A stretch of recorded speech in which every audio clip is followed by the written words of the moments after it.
Welcome to a 1.5 inch scale Allchin Royal Chester traction engine renovation. Part 10. This video shows the method that I use for removing the paint from the metal strips around the front wheels using my Boxford lathe with a nut and bolt fitted in the chuck.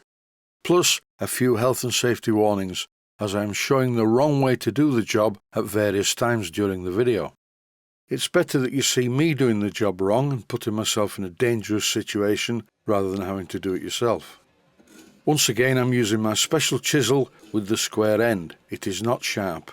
It's a perfect right angle, so you could cut yourself on it if you really wanted to. But by sharp, I mean that the end of the chisel is not like a razor blade. I could have removed all of the paint around the edge like this, but it would take far too long, and I don't think my lifespan's long enough.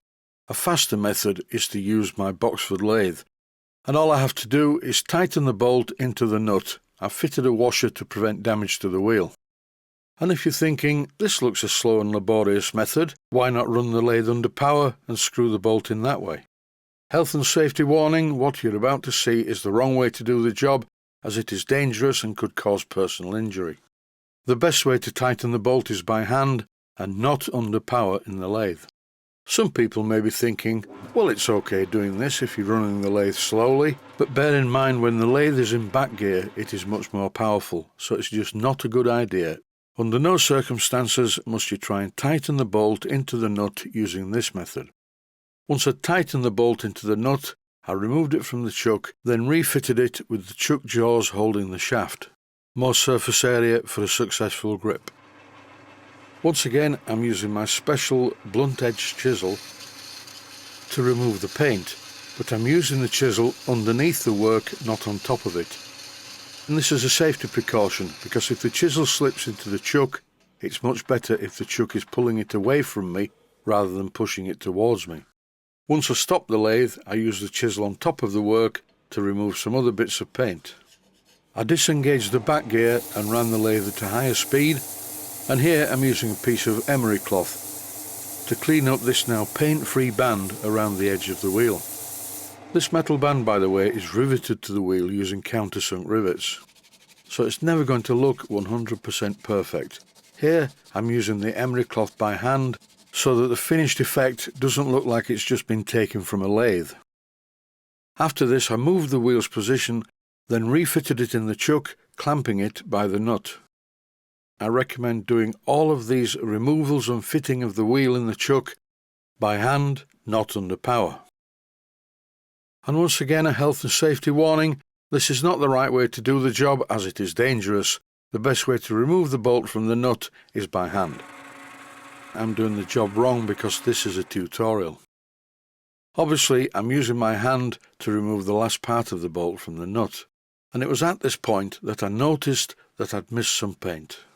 So here I'm using the chisel manually, and I'm doing this wrong as well. My father always used to say to me when I was a child, always keep your hand behind the cutting edge, and I'm breaking that rule now. His logic was common sense and very simple. You cannot possibly cut your fingers if you keep them behind the cutting edge.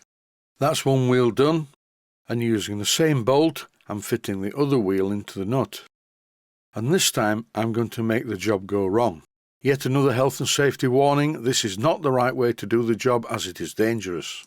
The best way to tighten the bolt is by hand and not under power in the lathe. In this clip I show what could happen. With the bolt engaged with the nut, the lathe is in back gear and running very slowly. I didn't remove the spanner in time, and just for the record, to make this video I was holding the spanner so it could be pulled out of my hand when the bolt reached the end of its travel. This clip shows the damage to the edge of the bolt. Even the smallest of machine tools can cause serious injury. I'm about to remove the paint from the second wheel, and once again I'm showing how to do it wrong. I'm using the chisel at the top of the work, and if it slips into the chuck it could be a problem. This is the way to do it. Hold the chisel underneath the centre line. That way it's less likely to slip, and if it did slip into the chuck would pull it away from me, not towards me. In this video I'm doing a lot of things wrong, so there are a record number of red crosses. Luckily I have all 7 of my fingers left and the job is done. I put my other 3 fingers in the fridge to keep them cool, and I'll go to the hospital when I've finished the video. Back on the bench now, and what I'm doing is removing these very small 10BA studs from the front wheel. When I refit the hubcap, I'm going to use some very small 10BA machine screws.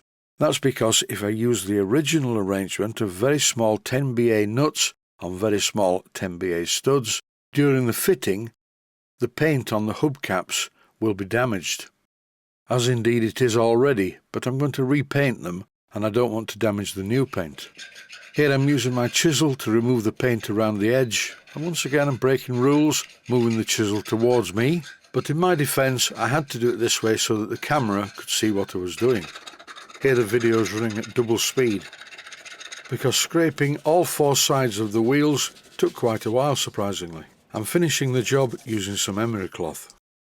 Back in the workshop built onto the house, and as you can see the wheels are looking a lot better. Originally I was going to remove all the paint from around the wheels, but the outer part looks okay. Next it's on to a painting marathon for the front wheels. And it's going to just be a painting video with music. I hope you enjoy it.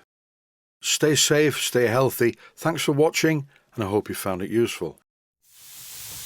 Please take the time to visit my Mainsteam Models website and click on the section of the website that says Video Playlists. And by doing that, you can find other videos that you may like to watch. And by using the playlists, you can actually watch the videos back to back.